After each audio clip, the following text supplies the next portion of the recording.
All right, I want to thank you for tuning in the video today. Today we're going to talk about the generator upgrade in the camper, okay? So as y'all know, I added another 15,000 BTU AC unit to the back of my camper. So now I've got three 15s and they run great. And you know, hooked up to power on the standard 50 amp, it's great. There's no problems, you know, and I had a NPS inverter generator. Guys, it's a really nice generator. Some very smart electronics in it, very fuel efficient. You know, it's the inverter, so it ramps up and it ramps down, you know, as power is needed. Just a great generator, and it worked really good with the 2 airs. And it actually would pull the third one, but it was maxed out. I mean, it's a 5500 and I was running right at 5400 watts with the 3 airs running with not a lot of room. And so I decided to make an upgrade. So I looked, you know, what's on the market, and basically I came across the Cummins QG 7000. I found a very low houred one that was in a wrecked vehicle and picked it up. And anyway, just thought, hey, we'll put the 7000 in there. And you know, I guess if I had the decision to do over again, I probably wouldn't do this project again. There's a lot to it. One of the biggest issues was when I cut the floor plate out. You know, the intake and the exhaust is prefab for basically the NPS Yamaha generator. And so, you know, taking that, when I took it out, of course, it's different locations for this generator. So I tried cutting that out with the plasma cutter. There just wasn't enough metal in there that's going to support the weight of this generator. And this generator is about another 100 pounds. So I was like, So I took the plasma cutter and just cut the whole floor out, and went and got it water jetted. I want to give a shout out to BKG Machine over here in Victoria, Texas. I mean, they've got a great water jet table. Went over there, they knocked that thing out in like 30-40 minutes for me. It's good to know people. And also in this video, I'm going to give a shout out to Willie Colby at Rocky Mountain Generator Service.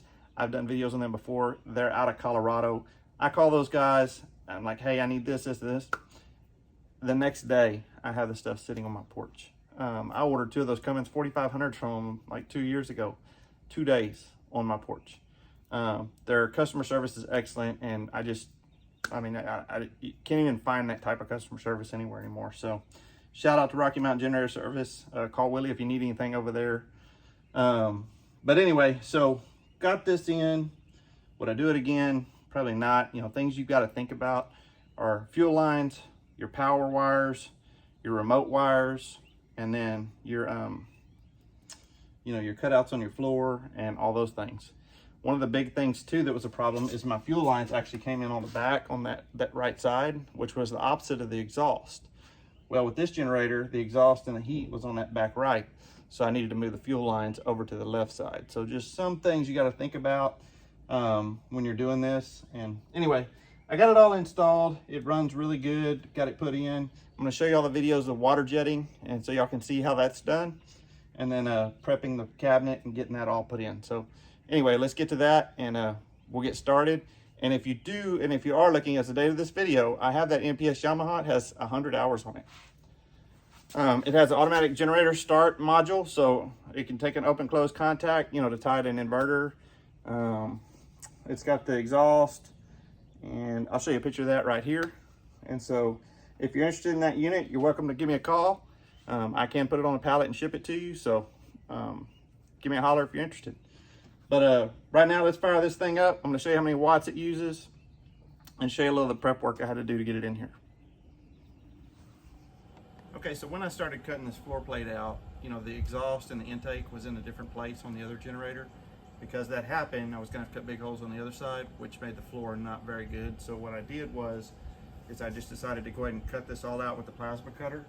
So I cut that out. I got all the silicone out around the area. So I'm going to take the water jet plate, put it up under here, going to attach it, and then reseal all this down and slide the generator in.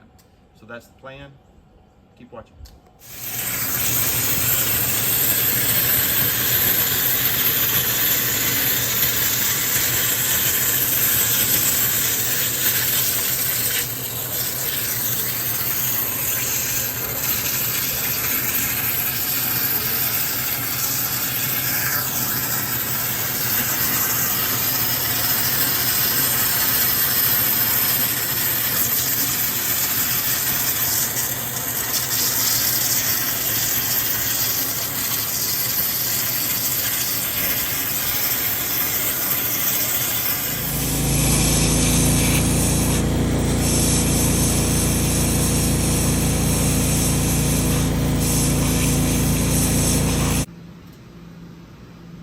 Also want to give y'all kind of a view of the bottom to show y'all what it looks like. This support was on here before, but you can see where I cut this whole bottom out, and I put the water jetted plate in here. It worked really good. That's your exhaust on that side where the exhaust air blows out. That's the inlet for the cooling air. Sorry, right there on the front. And if you look under there, that's your oil filter access, oil drain, and your fuel pump. And then coming out of here, I've got my fuel lines and my ground battery cable. So anyway, really clean setup. Put the brace back in, welded it back in place. All right, I do have the new Cummins automatic generator start module ordered. So when that comes in, I'm gonna show y'all how that works. It's got an app on the phone that you can set your voltages, temperatures. It's a pretty neat little system also. Let's get the lights on in here. And so, you know, right now I'm not pulling hardly any watts. Everything's off and it's on AC power. And I do have the Cummins panel coming in for this also. We'll go ahead and prime the unit. So as you can see, we're running all 3 air conditioners, running about 4,600 watts, 4,700. So generator's about 60-70% loaded. But that unit's running there. That's a 15. That unit's a 15, it's running. And all these units are running on high.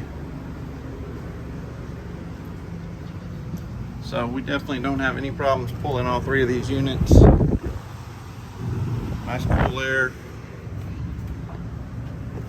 Go outside.